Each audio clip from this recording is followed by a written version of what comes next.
Kuigi skin-suusad on võitnud suusatajate südamed, kasutavad paljud endiselt selliseid klassikasuuski, millele peab pidamismääret alla määrima. Ja olgem ausad, hästi pidama määritud suuskadel on skin-suuskade ees mitmeid eeliseid. Mul on siin ühed klassikasuusad, mille ma püüan võimalikult lihtsa vaevaga pidama määrida. Ühe suusa alla paneme traditsioonilise tahke pidamismäärde, ilma igasuguste kruntide ja aluskihtideta. Teise suusa alla katsetame Rexi vedelat kiirmääret. Saab näha, kumb lumel paremini toimib. Esimesena määrime suusa alla tahke pidamismäärde.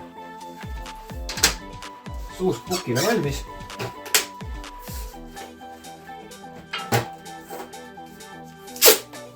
Eraldan pidamisala libisemise alast maalriteibiga. See on hea praktika selle jaoks, et pidamismääre ei läheks sinna, kus teda vaja ei ole. Ja niimoodi on julgem ja kindlam töötada. Tahkemääre on enamasti sellises alumiiniumist väikeses topsikeses, millel tuleb esimese asjana rant maha lõigata niimoodi, et pidamismääre ulatuks üle serva ja teda oleks võimalik mugavalt suusa alla hõõruda. Tahked pidamismääret kantakse suusa alla tavaliselt 3-6 kihti. Õhukesed kihid, viimased kihid lühemalt ja iga kihti aetakse laiali sellise sünteetilisest vahust korgiga. Ära kasuta naturaalset korki, kuna see ajab pidamismäärimise lörri. Alustame. Kõigepealt hõõrume tahked pidamismääret esimese kihi pidamisalale. Kiht ei pea olema teab mis paks. Tähtis, et seda oleks mugav hiljem laiali ajada. Nüüd kasutame sünteetilist korki selle laiali ajamiseks.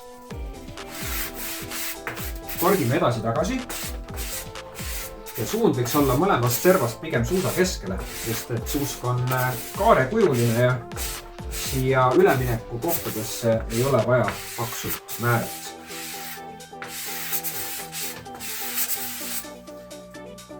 Alati on hea käia üle ka servad ja suusasoon, et sinna ei hakkaks liigselt määret kogunema. Paneme järgmise kihi. Esimesed paar kihti võiks olla täispikkuses.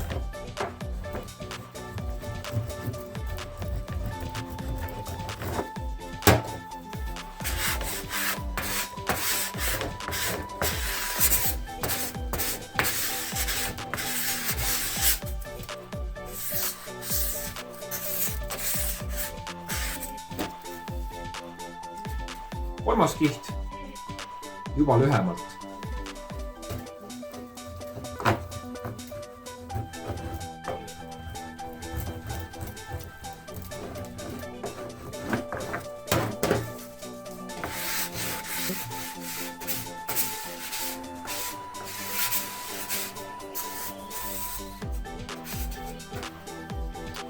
Paneme neljanda kihi ka.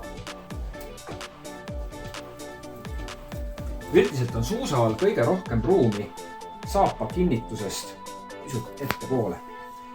Sinna võib panna lisakihi.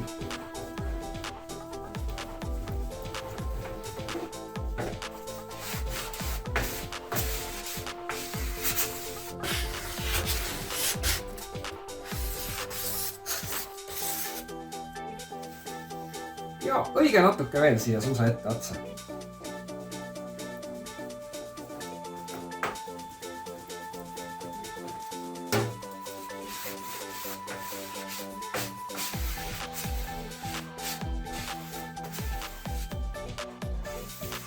Kindlasti soon vabaks ja servad ka liigsest määrtest puhtaks.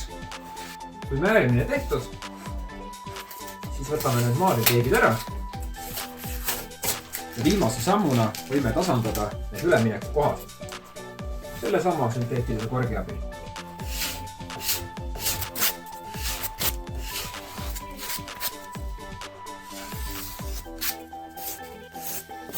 Teine ka siit poolt.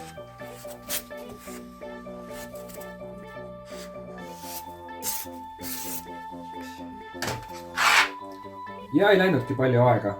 Tahke pidamismäärdega on suusk määritud. Täpselt nii nagu peab. Järgmisena määrime suusa pidama Rexi vedela kiirmäärdega. kuidas see käibki? Taga on õpetus olemus. Kõigepealt tuleb kork maha saada. See on lapse lukuga, vajutame peale, keerame. Svamm. Järgmisena on väga oluline selliste kiirmäärete puhul, et pudelit kõvasti loksutada. Tootja soovitab kohe 10 sekundit seda pudelit loksutada. Järgmisena püüame määrde kätte saada. Kui te võtate uue pudeli ja see svamm on veel kuiv ja kasutamata, siis on hea seda pudelit pisut koputada ja pigistada, kuni see svamm märgub.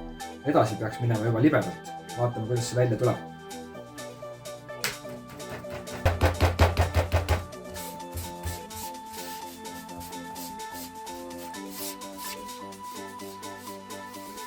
Paneme natuke juurde.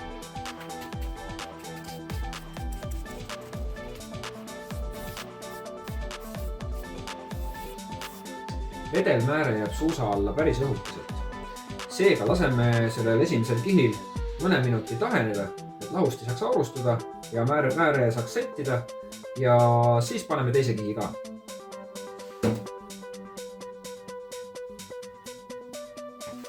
Määrdekiht on vähekene tahenenud. Paneme ühe kihi veel.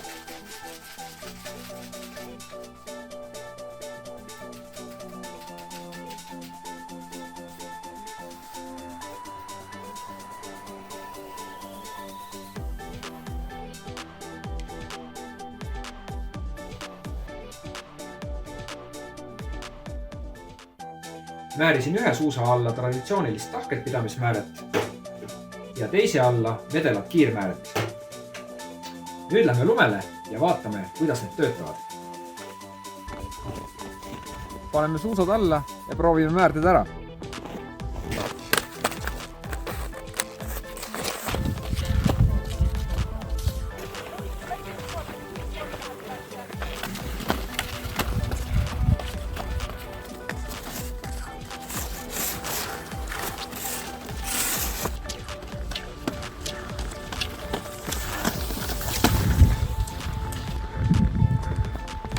Nii, suusad testitud ja tuleb välja, et mõlemad variantid toimivad võrdväärselt hästi.